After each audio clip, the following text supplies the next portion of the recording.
नमस्कार, आप देख रहे हैं नेक्स्ट 9 न्यूज़। सुप्रीम कोर्ट का इलेक्टोरल बॉन्ड मामले पर फैसला आने के बाद सत्तारूढ़ दल भारतीय जनता पार्टी और मोदी सरकार अब लगातार विपक्ष के कटघरे में खड़ा दिखाई दे रहा है। विपक्षी पार्टियां लगातार प्रधानमंत्री नरेंद्र मोदी को निशाना बना रही है। जिस तरीके से पूरी कवायद चल रही है, उसके आधार पर आगामी 2024 के लोकसभा चुनाव से पहले पीएम मोदी पर भ्रष्टाचार के बड़े आरोप यहां पर विपक्षी दलों ने लगाए हैं। इलेक्टोरल बॉन्ड स्कीम आपको बता दें वर्ष 2017 में लाई गई थी। इस स्कीम को लागू करने के लिए भारतीय जनता पार्टी के पास लोकसभा में जहां पूर्ण बहुमत था, तो दूसरी तरफ राज्यसभा में मनी बिल के रूप में इस कानून को पास करवाया गया और इस बिल के आधार पर यहां भारतीय जनता पार्टी ने इस कानून को अमली जामा पहनाया। आपको बता दें, मोदी सरकार को लगातार घेरता हुआ विपक्ष नजर आ रहा है। एक तरफ जहां कांग्रेस पार्टी हावी है, तो दूसरी तरफ आम आदमी पार्टी भी लगातार सवाल खड़े कर रही है।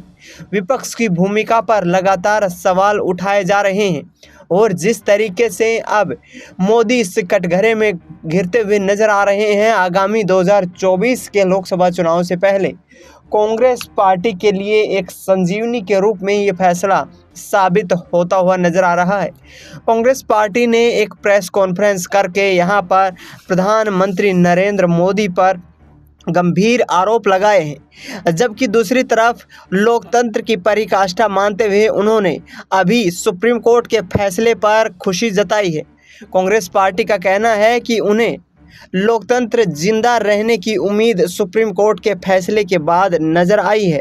सुप्रीम कोर्ट ने जो फटकार लगाई है, वो वाकई यहाँ पर मोदी सरकार के लिए कड़ी चुनौती है। सुनिए यहाँ पर लोकतंत्र जिंदा रहने की उम्मीद को लेकर क्या कहते नजर आ रहे हैं कांग्रेस नेता पवन खेड़ा। करने के लिए ये आपके सामने है। आज मैं फिर से हमारी पार्टी की ओर से, इस देश की जनता की ओर से उन तमाम वकीलों को, एक्टिविस्ट को, एनजीओस को, माननीय सर्वोच्च न्यायालय को खुले दिल से धन्यवाद देते हैं कि आपने एक ऐसा आदेश आज पारित किया है जिससे लोकतंत्र के जिंदा रहने की उम्मीद हम सबके मन में जागी है। आपके सवाल।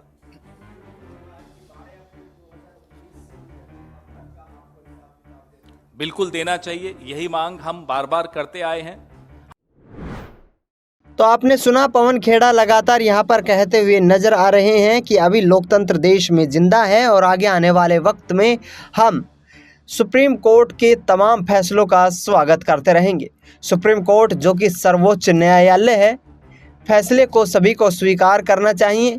उन्होंने आरोप लगाते हुए कहा है कि भारतीय जनता पार्टी पर इस आरोप के बाद ये पर्दाफाश हो गया है कि बीजेपी यहाँ से पूरी तरह से बैकफुट पर आ चुकी है।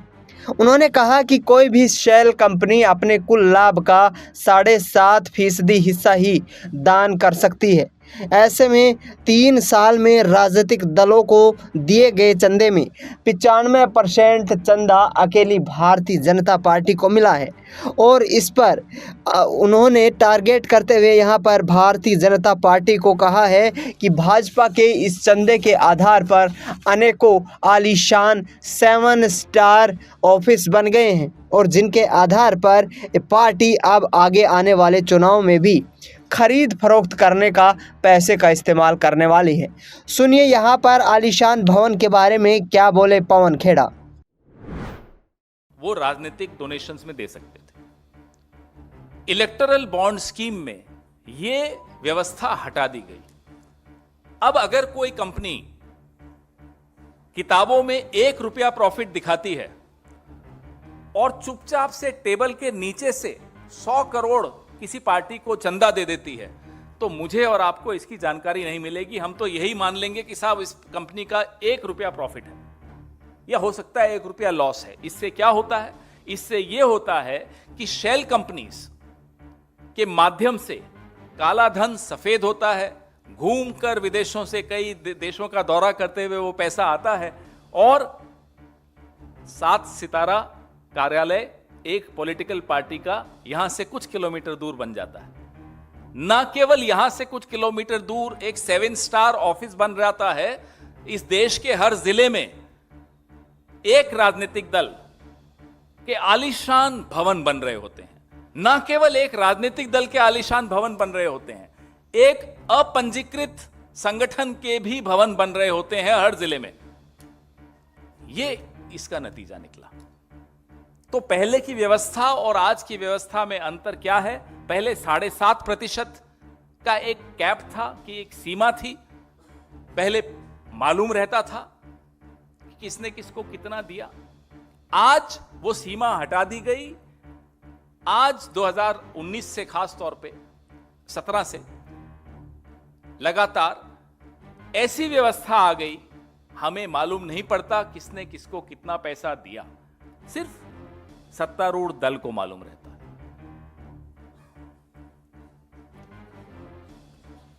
नहीं, this is the most important. I am sorry, please, we owe it to. तो आपने सुना, यहाँ पर पवन खेड़ा केंद्र सरकार को कटघरे में खड़े करते हुए नजर आ रहे हैं।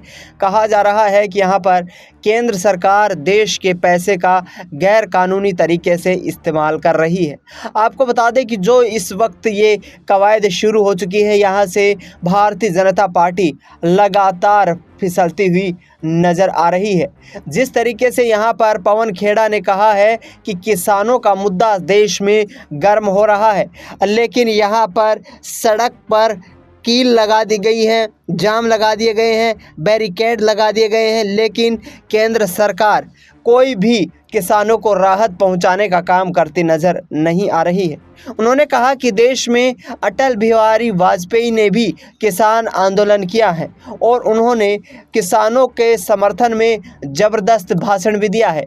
क्या कहते हुए नज़र आए यहाँ पर किसानों को लेकर अटल जी के बयान पर पवन खेड़ा, सुनिए ज़रा। खिलाफ हुआ था और अटल जी ने बड़ा जोशीला भाषण दिया था कि हम लोग जरूरत पड़ी तो खुलकर इन किसानों के समर्थन में सड़क पर उतरेंगे। अटल जी देशद्रोही थे, तो भारतीय जनता पार्टी करे तो रासलीला, ये कैसे, कब तक चलेगा?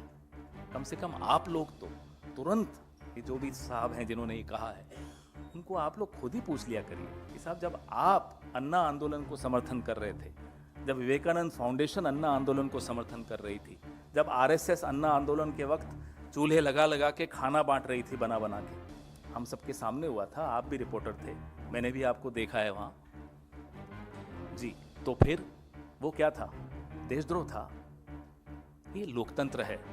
लोकतंत्र में रक्त का संचार आंदोलनों से होता है, विपक्ष से होता है, विरोध से होता है।